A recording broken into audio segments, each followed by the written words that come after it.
Ni še dolgo tega, ko smo se lastnikom premijskih SUV-jev, kot je takšen X3 smejali, če je bila na zadku oznaka 20D. Češ si je prvoščil avto, za pravi motor je pa zmanjkal. Fora danes ni več aktualna, ker je takšen X3 20D več kot dovolj zmogljiv in za 3-litrski motor ni več prave potrebe. Mislim, pa še že navori zvok bolj uglajenega 3-litrskega stroja. Ja, ampak realne potrebe po njem pa ni.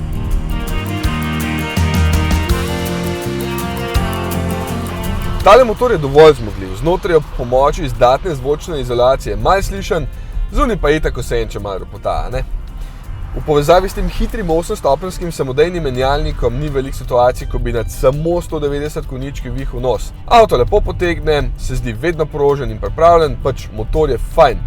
Manj všeč so mi vozne lastnosti. Če se klasični BMW-ji vedno peljejo odlično, so X-i težki in okorni. V tem segmentu se nekateri tekmici peljejo bolje, predvsem bolj udobno.